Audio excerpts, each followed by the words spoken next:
Cyberattacks hit 1 in 4 manufacturers last year, costing millions and crippling operations. Now companies are racing to deploy zero-trust defenses and AI-powered protection.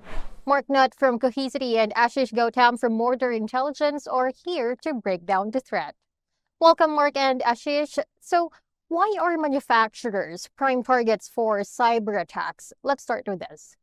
Manufacturers are prime targets for cyber attacks because they sit at the intersection of global supply chain, legacy OT systems, valuable IP data, and also the industry's ransomware's favorite.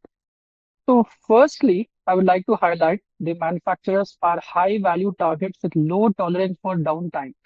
Every hour of downtime with large manufacturers costs them in the range of a quarter to $1 million in lost productivity, contractual penalties, and supply chain delays. Ransomware attacks in manufacturing have almost doubled in the last year, 2024 alone, reporting 1,171 incidents. Secondly, OT systems in manufacturing, such as SCADA and PLC systems, were designed decades ago for reliability, not security.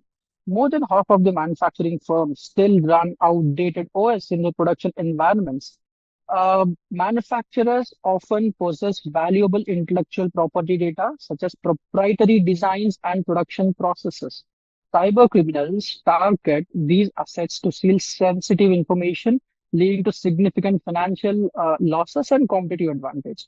Adding to this, OT skill gap, Industry 4.0, the reasons are many. Automation is clearly using and creating data. From a manufacturing perspective, it's an industry vertical that perhaps has been less regulated than others. An example of that would be banking or pharmaceuticals. So there is a level of vulnerability here in manufacturing that I think we need to observe and be sensitive to. But how does cloud migration increase security risk? In fact, cloud migration does increase security risk because it widens the attack surface, changes the threat model, and often outpaces the industry's ability to secure newer environments. When I say widening the attack surface, migrating ERP, MES, PLM, and even OT analytics into the cloud connects them with external environments, removing the air gap manufacturers once relied on. Moreover, cloud-based predictive analytics, IoT dashboards, the digital twins often pull real-time data directly from the factory floor sensors. That said, also the cloud misconfigurations, such as encrypted OT data storage, are a leading cause of breaches. If not mitigated with strong identity management, zero trust policies, and continuous monitoring, the cloud can become the single point of failure for an entire manufacturing operation. Transitioning to the cloud platform isn't without risks. AI accelerates those risks, but you can also use it with the right partner. An example of that would be Cohesity, to provide better defense, better security, data security, to address those risks. If you have a cyber threat or a ransomware attack, your speed to recover from that's going to be absolutely key. We're seeing organizations cannot afford to be out of the market for weeks, let alone days in some instances. Which brings me to the question, is current cloud security investment enough, or should we be adding more? It's never enough, right? Again, I think what you've got to do is you've got to do the best that's available to you, given the skills that you have and the budgets that are available. I also think it's important to highlight, no one company can solve everything in this space around data security. It's also important to think about the ecosystem that you've implemented. And here at Cohesity, we're working with an ecosystem of market-leading security providers to give that comfort to our customers. Interestingly, while manufacturers are spending more on cloud migration, much of that budget still goes towards enablement and operational efficiency rather than security resilience. Let's look at numbers. In 2024, manufacturing companies increased cloud security spending by almost 17% year on year. Yet, cloud migration budgets were 3 to 4 times larger than security budgets.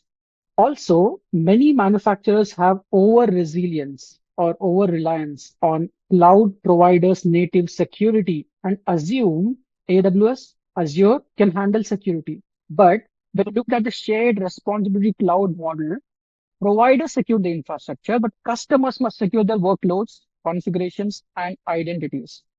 Last, but the most important, skills and resource shortages. If I go by numbers, 67% of manufacturing CISOs report a shortage of cloud security architects and development security operational professionals. Now, how about for AI? What's AI's role in threat detection and response in all of this? Companies are effectively using AI today to monitor threats. You can see threats on the network. Again, from, if you're backing up your data and that behavior of your backup changes, there's a potential threat. And AI can be used to monitor those threats on the network or on the backup. In the event it is a cyber attack or a ransomware attack, again, what AI can be used for is to identify when was the last good copy made. Now, that's important because if you have that information, you can use it to go back to the last known good copy and speed your recovery. AI-based OT security platforms, when deployed, it reduced the mean time to detect MTTD, which is a key KPI across the manufacturing sectors, to almost 60 to 70% in manufacturing deployments. That said, machine learning models identify even smallest of deviations such as unexpected robotic hand movements, spike in temperature from sensors, or even irregular network flows between production controllers. So let's also look at MTTR, which is another important KPI in manufacturing sector, which is mean time to respond. AI-based SOAR, security orchestration, automation, and response, can isolate the affected OT segments or even disable compromised user accounts automatically. So manufacturers who are using AI-based SOAR have even reported that the MTTR has reduced from dozens of hours to under 4 hours on average. Lastly, with adaptive defense capabilities, AI continuously learns and evolves as new threat pattern emerges, keeping defenses ahead of evolving adversaries. With AI leading the charge, manufacturers can move from reactive defense to proactive and adaptive defense strategies. So AI is not just an add-on when you look at threat detection, but an enabler of cyber resilience. Thank you so much for sharing your insights and for joining us today, Mark and Ashish. Thank you very much. Thank you. Once again, those were Ashish Gautam, Senior Research Manager, TMT at Mordor Intelligence, and Mark Nutt, a Senior Vice President for International Sales at Cohesity. For more news, visit manufacturing.asia.